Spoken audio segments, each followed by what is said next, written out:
সরকারি ছুটির দিনেও গাজীপুরে ৮৬% পোশাক কারখানা খোলা ছিল। গত ২ সপ্তাহের শ্রমিক অসন্তোষের ধকল কাটিয়ে উঠতে বাড়তি কাজ করে উৎপাদন ব্যবস্থা স্বাভাবিক রাখা হচ্ছে। শ্রমিক ও তাদের নেতৃবৃন্দের দাবি, নিয়মিত বেতন ভাতা পরিশোধ করতে হবে। অপরদিকে আইনশৃঙ্খলা রক্ষাকারী বাহিনীর গোয়েন্দা তৎপরতা বাড়ানোর দাবি মালিক পক্ষের। গাজীপুর থেকে ফারদিন ফেরদৌসের পাঠানো তথ্য ছবিতে ডেস্ক রিপোর্ট। ২৫০টিরও বেশি ডিজাইন অপশন নিয়ে ওয়ালটন স্মার্ট ফ্রিজ, বোঝে আপনার প্রয়োজন। গাজীপুরের পোশাক কারখানাগুলোতে গেল ২ সপ্তাহ অচলাবস্থা তৈরি হয়েছিল। বেতন ভাতা বৃদ্ধি সহ বিভিন্ন দাবিতে বেশ কয়েকটি কারখানায় আন্দোলন করছিলেন শ্রমিকরা। কোথাও কোথাও কারখানা ভাঙচুর ও অগ্নিসংযোগের ঘটনাও ঘটে। পরিস্থিতি নিয়ন্ত্রণে বন্ধ রাখতে হয় অর্ধশতাধিক কারখানা। এই আন্দোলনে আমরা যতক্ষণ পর্যন্ত বেতন ভাতা এবং আমাদের দাবিগুলো না পাচ্ছি, আমাদের আন্দোলন আমরা ততক্ষণ রাস্তায় থাকবো। গড়তন বেরিয়ে যাও, তারপরে বলে দোকান বাকি, কয় দোকান বাকি দেওয়া যাবে না, তোমাকে মালিক নাই, তোমাকে দোকান বাকি দেওয়া হবে না, আমরা কি করব? তবে কারখানার নিরাপত্তা নিশ্চিতের আশ্বাসে রোববার থেকে পরিস্থিতি স্বাভাবিক হয়ে এসেছে। সোমবার সরকারি ছুটির দিনেও গাজীপুর মহানগর, কালিয়াকৈর ও শ্রীপুর এলাকার ৮৬% কারখানাই খোলা ছিল। অব্যাহত ছিল উৎপাদন প্রক্রিয়া। সকালে বৈরী আবহাওয়া উপেক্ষা করে পোশাক কর্মীরা যোগ দিয়েছেন নিজ নিজ কর্মস্থলে। আমাদের এখানে কোনো ঝামেলা নেই। আমার মালিক পক্ষ থেকে সব পাশে সুবিধা ভালো পাচ্ছি।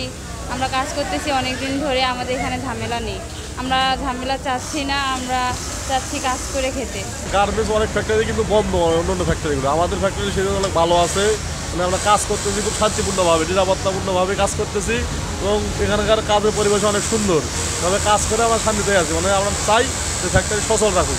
কারখানার মালিক পক্ষ শ্রমিকদের দাবি দেওয়া মেনে না নেয় এই অসন্তোষ ঘটেছে বলে জানান শ্রমিক নেতারা।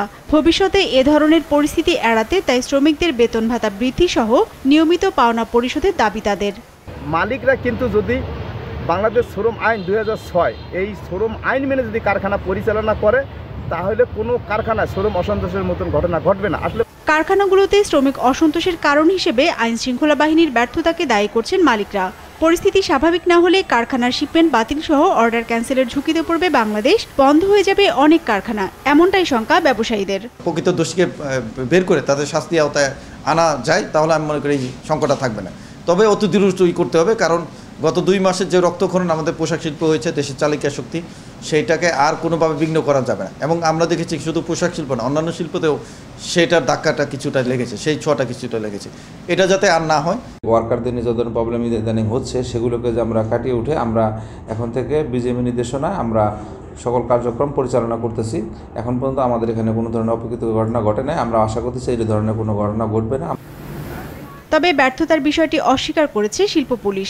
সকল বাহিনীর সদস্যরা পোশাক কারখানার স্থিতিশীলতা রাখতে কাজ করছে বলে জানায় তারা। কারখানা ও প্রতিষ্ঠান পরিদর্শক অধিদপ্তর গাজীপুর জেলা কার্যালয়ের তথ্য মতে পুরো জেলায় সব মিলিয়ে নিবন্ধিত কারখানা রয়েছে ২৬৩৩টি। এর বাইরে অনিবন্ধিত কারখানা আছে প্রায় ৪০০ থেকে ৫০০টি। এসব কারখানায় কাজ করেন প্রায় ২২ লাখ শ্রমিক।